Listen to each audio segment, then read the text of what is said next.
जय गुरु जी। शुक्राना गुरु जी। सारी संगत जी को जय गुरु जी। ओम नमः शिवाय। शिव जी सदा सहाय। ओम नमः शिवाय। गुरु जी सदा सहाय। शिव पुराण श्री रुद्र संहिता खंड 5 28वां अध्याय शंखचूड़ का विवाह। सनत कुमार जी बोले, हे महर्षि, भगवान श्री हरि विष्णु के वरदान के फलस्वरूप दंभ को एक वीर पराक्रमी पुत्र की प्राप्ति हुई, जिसका नाम शंखचूड़ रखा गया। शंखचूड़ भी धार्मिक था। अपने परम पूज्य गुरु के अमृत वचनों का शंखचूड़ के मन पर गहरा प्रभाव पड़ा और वह पुष्कर नामक तीर्थ में जाकर एकाग्र मन से तपस्या करने लगा। उसने अपनी इंद्रियों को अपने वश में कर लिया और अनेकानेक मंत्रों द्वारा ब्रह्मा जी की साधना करने लगा। उनकी भक्ति भाव से की गई आराधना से शीघ्र ही ब्रह्मा जी प्रसन्न हो गए। एक दिन जब शंखचूड़ प्रतिदिन की भांति तपस्या में मग्न था, तब ब्रह्मा जी उसके सामने प्रकट हो गए। अपने आराध्य को एकाएक अपने सामने इस प्रकार खड़ा हो देखकर शंखचूड़ की प्रसन्नता की कोई सीमा ना रही।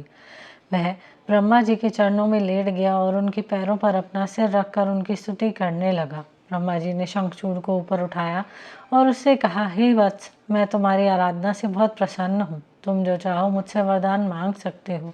मैं तुम्हारी सभी कामनाएं पूरी करूंगा।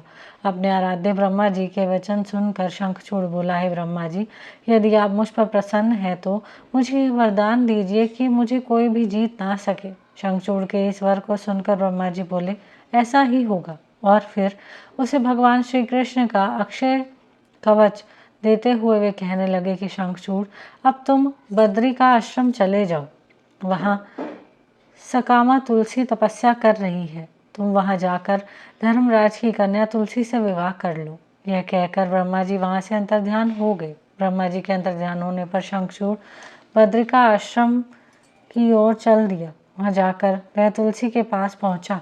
शंखचूड़ को अपने सामने खड़ा देखकर वह बोली, मैं धर्मराज की पुत्री तुलसी हूँ। आप कौन हैं और यहाँ किस लिए आए हैं? कृपया आप यहाँ से चले जाएं। आप शायद नहीं जानते कि स्त्री जाति मोहिनी होती है। तुलसी के वचन सुनकर शंखचूड़ बोला, है देवी, आपके वचन सत्य हैं, परंतु यहाँ मैं अपने आराध्य भगवान ब्रह्मा जी की आज्ञा से आया हूँ। मैं दनु का वंशज दानव दंभ का पुत्र शंखचूड़ हूँ। पूर्व में राधिका के दिए शाप के कारण मैं दानव कुल में जन्मा हूँ। यह सब कहकर शंखचूड़ चुप हो गया। तब तुलसी बोली, यह सत्य है कि संसार में वही पुरुष श्रेष्ठ है जो स्त्री से पराजित हो जाते हैं, परंतु आज मैं भी तुम्हारी स्पष्टवादिता से अत्यंत प्रभावित हुई हूँ। जब इस प्रकार शंखचूड़ और तुलसी आपस में बातें कर रहे थे, तभी वहाँ ब्रह्मा जी प्रकट हो गए। उन्हें देखकर तुलसी और शंखचूड़ दोनों ने उन्हें प्रणाम किया। तुम दोनों यहाँ अभी तक बातें ही कर रहे हो शंखचूड़? मैंने तुम्हें यहाँ तुलसी का पानी ग्रहण करने के लिए भेजा था।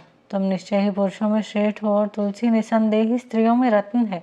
तुम दोनों एक दूसरे के लिए ही बने हो, इसलिए तुम्हें शीघ्र ही एक दूसरे को का हो जाना चाहिए। शंखचूड़ और तुलसी को विवाह करने के लिए कहकर ब्रह्मा जी वहां से चले गए। ब्रह्मा जी का आदेश मानते हुए तुलसी और शंखचूड़ ने गंधर्व रीति से विवाह कर लिया। तत्पश्चात वे दोनों अनेक सुंदर मनोरथ स्थानों पर अनेकों वर्षों तक विहार करते रहे। एक दूसरे का साथ पाकर वे बहुत प्रसन्न थे। यहीं पर शिव पुराण श्री रुद्र संहिता खंड 5 28वां अध्याय समाप्त होता है। जय गुरु जी।